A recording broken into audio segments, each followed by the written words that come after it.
Hey, good afternoon, everybody. It is October 25th, 2023. We are in the Old Testament. We're in the book of First Kings. We're going to read chapter 18, verse 1 to 19 today. It's a little short chapter. And again, short chapters, or short little section that we read, but lots of stuff happens in it. All right. So a couple days ago, we were introduced to Ahab, King Ahab over Israel, and his queen Jezebel, which have become the yardstick for evil kings in Israel. Their specific evil came from Jezebel. She came from Sidona, which is Phoenician territory where they worshipped a god named Baal, and she brought that worship with her. In fact, the text kind of implies that's one of the reasons Ahab went after her. He liked Baal, and he's trying to bring Israel from God to Baal worship. Yesterday we saw that the God's response. He raises up a prophet named Elijah and sends him to Ahab and Jezebel. Just boom, here's the prophet. So we don't exactly know where he comes from, other than that he's from a region near Tishbe. But we don't know anything about his upbringing. We just know that, hey, God has prepared him, and now he's sending him out. Elijah walks straight into the throne room, straight in front of Ahab and Jezebel. Says, you know what? God says it's not going to rain for it's not going to rain until I say it's going to rain. So he's given me the power to God's going to bring a disastrous drought, but God's given me the power to start it and to end it. Just so that you know that God is the God of nature, not Baal, because Baal, that was one of the things they thought he was the God of nature. After Elijah makes his prophecy to the king and the queen, he leaves. God wants to keep him safe. He takes him to a little ravine in Cherith, where we said yesterday, we kind of see round one of this competition between Yahweh and Baal. Again, Baal, they consider him the God of nature, so Yahweh shows Elijah in ways that Elijah will understand, because this ravine that he's hiding in is near where he grew up.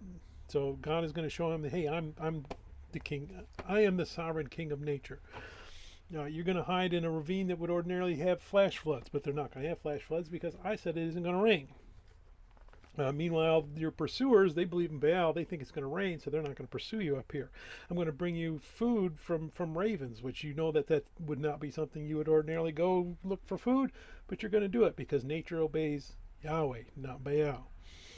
He stays there until the end of the rainy season, I guess maybe 4 or 5 months, and then God takes him to Zarephath, and Zarephath is near Sidon, which is where Jezebel is from. So that's the heart, takes him, Elijah, to the very heart of Baal worship. The city is where they make idols. And he says, that's where I'm going to keep you safe, and that's where I'm going to show you how much more powerful than Baal, because it's not just about nature. I'm going to do miracles for you. There's no food. There's only enough flour to make one cake. There's only enough oil to make one cake, but you're going to live for 3 years on just that little bit. He stays with the widow. Her son dies. His son either dies or her son gets sick unto death. It's really not clear which, but what's clear is that God miraculously heals him. God miraculously restores him to full health. Again, right in the backyard of Baal, who is powerless to do anything. So God is now round 2. He wins of who's the powerful God. Now we're setting up the big grand finale, and that's what this section is. Elijah now returns to Ahab to set up this last big finale, and we get some hints in here. Why did he have to go hide? Well, we see in here that Jezebel was killing anyone that had anything to do with God.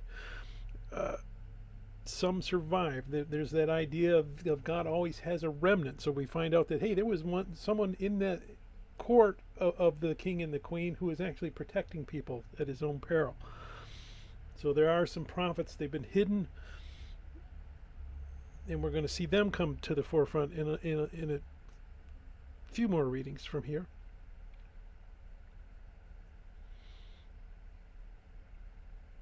We see that Ahab was pursuing Elijah. So there was a pursuit. I mean, Ahab and Elijah do not like each other, and it's going to start being clearer and clearer. So let's go ahead and we're going to get to this reading, 1 Kings chapter 18, verse 1 to 19. And it came to pass after many days that the word of the Lord came to Elijah in the 3rd year, saying, Go present yourself to Ahab, and I will send rain on the earth.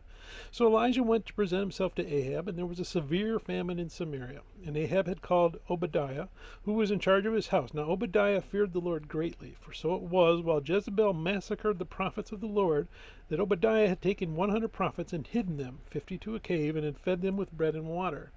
And Ahab had said to Obadiah, Go into the land of all the springs of water and to all the brooks. Perhaps we may find grass to keep the horses and mules alive, so that we will not have to kill any livestock. So they divided the land between them to explore it. Ahab went one way by himself, and Obadiah went another way by himself.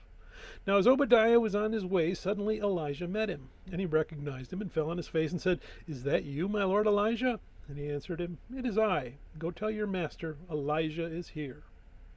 So he said, How have I sinned that you are delivering your servant in the hand of Ahab to kill me?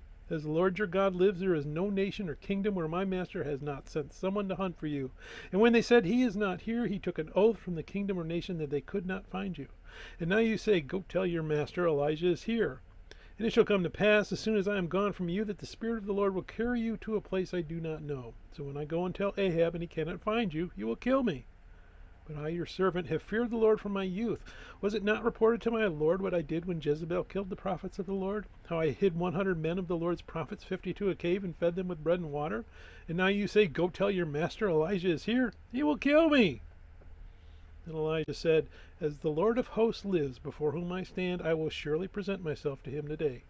So Obadiah went to meet Ahab and told him, and Ahab went to meet Elijah. Then it happened when Ahab saw Elijah, that Ahab said to him, Is that you, O troubler of Israel? And he answered, I have not troubled Israel, but you and your father's house have, and that you have forsaken the commandments of the Lord and have followed the Baals. Now therefore send and gather all Israel to me on Mount Carmel, the 450 prophets of Baal and the 400 prophets of Asherah who eat in Jezebel's table. May God bless the reading of his word. May God bless you. Bye.